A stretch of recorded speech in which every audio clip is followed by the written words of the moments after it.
Wow, a normal schedule video. I know. So, here's an idea I had. A small series about new player resources would be cool, I suppose. So, if this video does well, I'll continue making these. And without further ado, welcome to Pilgrammed. If you haven't seen my videos before, hi, I'm Viva. Highly niche, super underground pilgrim person. Okay, so this video is about very early obtainable weapons for new players. If you're watching this, it is because either you're brand new or you're here to go in the comments and give me a long essay about my opinions. If you're new to the game, I recommend these weapons based off your class choice and your skill.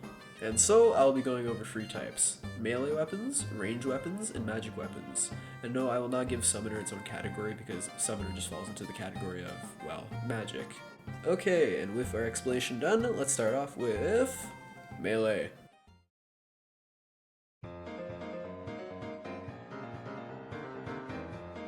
Melee consists of swords, greatswords, daggers, and large blunt weapon. Pretty simple, but if your choice is melee, your options are very big.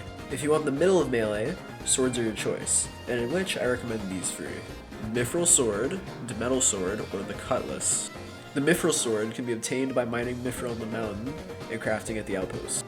For the metal, make your way to the volcano in which it is behind the desert village, and mine the metal in the volcano to craft the sword. Third, for the cutlass, go to the beach that's located very close to the prairie and kill the pirate people. The metal inflicts fire on its third M1, while the mithril sword inflicts frostburn on its third M1 instead. The cutlass itself serves as an immediate upgrade to the early game weapons that you were given at the very start of the game. Onto the great melee weapons: Executioner's Greatsword, the metal maul, and iron battle axe. If you climb the mountain and you see a small broken village, there's an executioner that if you kill them, it will drop the Executioner's Greatsword. For the metal maul, it is the same method you used to get the metal sword. For the iron battle axe, you have to find the elite barracks in the forest and go craft it at the blacksmith in the elite barracks. The Executioner's Greatsword is very good because if the enemy has low health, it has a passive where it does 25% more damage if the enemy has low health. The metal maul is very similar to the metal sword, where it inflicts fire on the third M1. Iron battle axe is not only an upgrade to the starter weapons, but has a built-in technique where you do a jump forward and hit the enemy. Lastly, daggers/light. Ice dagger, shotel, and silver rapier. For the ice dagger, head up the mountain and kill the Ice King. This guy's very sluggish, but he's actually very easy as well. For the shotel, go to the desert and locate a raid captain, and if you kill the raid captain, it has a chance to give you a shotel. Lastly, for the silver rapier, find your way to the Forgotten Village, do Limbo's quest, and if you give him silver, he will craft you the silver rapier. The ice dagger inflicts frostburn, and repeating attacks will drop a spike on the enemy. The shotel serves as a direct upgrade to any light weapon you get at the start of the game. Silver rapier has a lot of range, and its crit is a flurry of attacks. And that concludes melee. Ranged are your typical guns and bows. If you go ranged, your options are really good. If you're going for bows, here are some choices: triplex bow, silver repeater, and the metal great bow.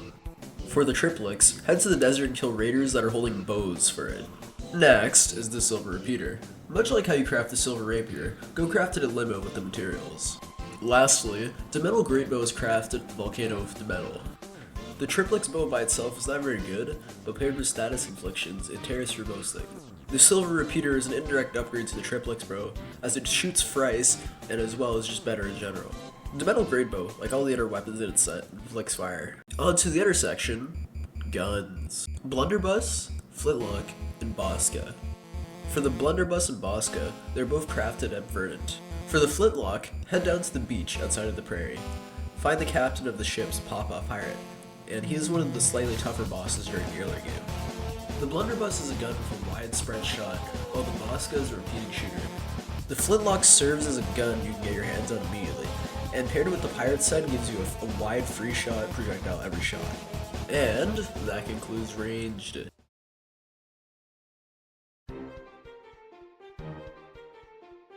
Magic consists of stabs and everything else magic. If you go magic, your options are good enough for the early game: Zap Antenna, Icicle Rod, and Sand Wand.